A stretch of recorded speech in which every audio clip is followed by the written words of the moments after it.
Hello, this is ME Team 22 presenting a discussion on the time uncertainty in thermal runaway for lithium-ion batteries. The team is composed of myself, Travis Mann, my two teammates, Elena Ford and Benjamin Tuffy, our faculty advisor, Professor Passagalari, and our sponsor contact, Dr. Zhang. Over the past 2 semesters, we have worked with FM Global, an American mutual insurance company, to characterize thermal runaway time uncertainty. This project focused on lithium-ion cells from the same manufacturer with the same form factor, state of charge, and cathode composition. The figure presented here shows the surface temperature of 8 cells during heating with these similarities, and yet there's a roughly 40-second time uncertainty in the thermal runaway. Our project statement was to determine the major contributing causes for this time uncertainty in thermal runaway for lithium-ion cells. The first component was a literature review geared towards studying lithium-ion basics, thermal runaway mechanisms, and current modeling techniques. The second component was developing a single-cell model in order to quantify effective material properties from thermal runaway experiments. The final component was developing non-destructive testing methods in order to characterize individual cells before sending them back to FM Global to be experimentally driven to thermal runaway. Before we get into the mechanism and definition of thermal runaway, let me explain the physics. A battery is an electrochemical cell made up of an anode, cathode, a separator to keep the electrodes from touching, and an electrolyte that lets ions move across a cell. An 18650 lithium-ion cylindrical battery is made up of multiple layers of cells wrapped around a central pin with a safety vent at the top.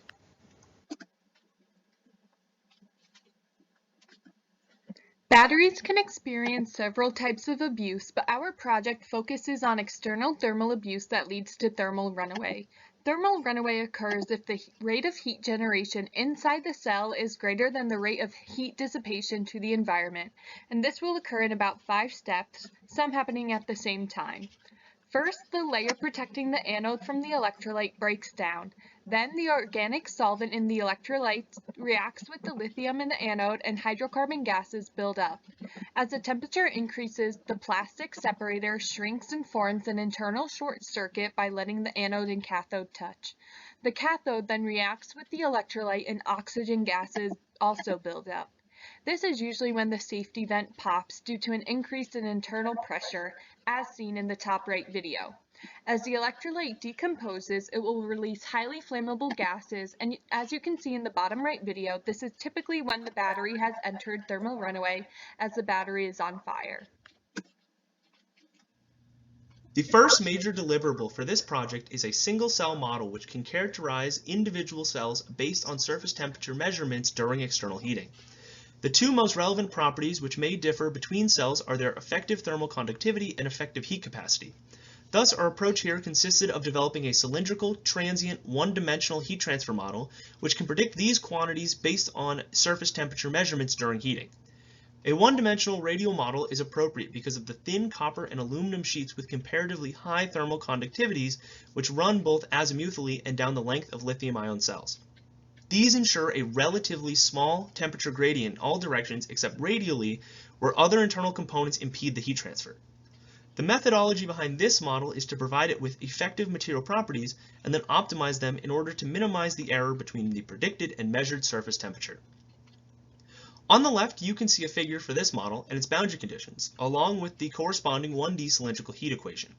In order to validate this model, its predicted surface temperature for a copper slug is compared with similar surface temperature measurements during heating of the copper slug. On the right, you can see this completed validation. This figure shows the predicted surface temperature from a lumped capacitance model as dashed lines, from a 1D model as solid, and the experimental measurements as dotted lines. Between 3 different heat flux inputs, the model predicted the surface temperature of the copper slug within 2% relative error. Hence, when the model uses the correct material properties, it outputs the correct surface temperature. The last remaining step for this component is to provide the model with the known parameters for thermal runaway experiments on lithium-ion batteries and optimize the effective thermal conductivity and heat capacity to minimize the error between the predicted and measured surface temperatures. This model allows our team to quantify the effective thermal conductivity and effective heat capacity for each cell driven to thermal runaway and correlate these properties with the thermal runaway time.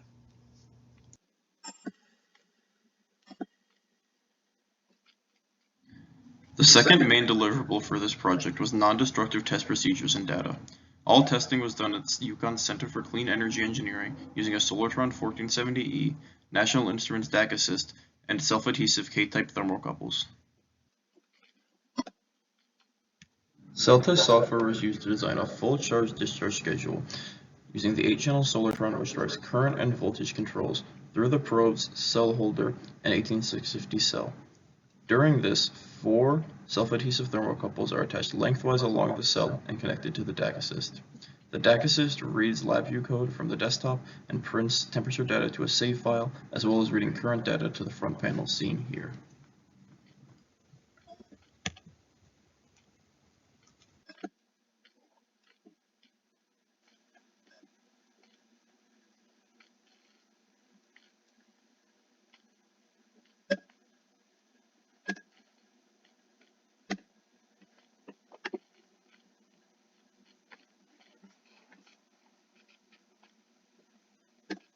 For each cell, collected temperature data during charge-discharge is plotted over time and as a rate of change over time in order to quantify the internal heat generation of each cell. Between cells of identical form factor and manufacturer, there is variance in both peak temperature and heating rate. During these tests, it was noted that the thermocouple located closest to the negative terminal of the battery was reading consistently hotter. This was verified by a thermal image.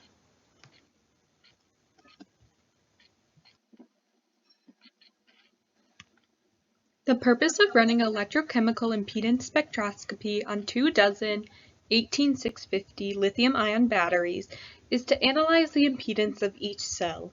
We want to collect this data as impedance quantifies how much an electrical device resists the current flowing through it, and this current can generate heat as it passes through certain electrical circuit elements.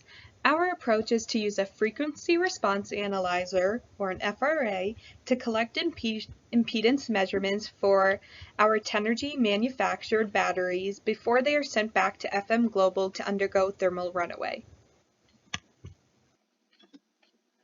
Our experimental procedure begins by placing the battery in the battery holder, which will supply and monitor signals through the working sense, working electrode, reference, and counter electrode as labeled in the bottom picture. Our holder is then connected to the FRA in the top picture, and we can begin sweeping a sinusoidal signal between the cell terminals. The frequency of the cell will range from 100 kHz to 1 mHz, with an amplitude of 10 millivolts and a DC gain of 0 millivolts. The impedance is measured versus the open circuit potential, and the FRA records the battery's response to the signal in the frequency domain.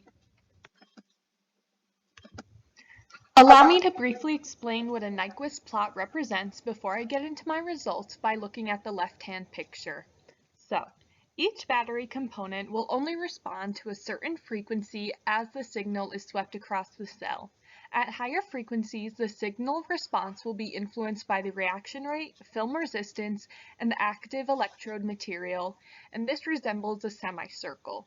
As the frequency decreases, the signal response will be influenced from diffusion coefficients and the particle size of the electrode material. This is seen as a tail end. A Nyquist plot always has the real impedance as the independent axis and the imaginary component as the dependent. On the right graph, I plot 4 different battery impedances. Each of the 4 cells are from the same manufacturer, have an open circuit potential of about 3.6 volts, and yet we see a lot of variation in the impedance data. As we are not interested in what makes the impedance different, and only if these differences affect thermal runaway time from destructive testing, a quantification of the variation will only occur after the same batteries are entered into thermal runaway by FM Global. Once we get that data from FM Global, it will be very interesting to see if there is any statistically significant correlation between the variation in impedance and the variation in time to enter thermal runaway. Moving forward, further research and literature review should be conducted to determine the physical cause of the variance in impedance and internal heat generation during charge-discharge of different cells. Data from destructive tests can be used to quantify each cell's thermal runaway behavior and check for correlation with non-destructive test results.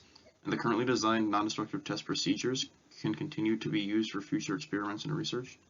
Lastly, the observed hotspot is shown to have different physical makeup from the rest of the cell and should be examined during thermal runaway tests.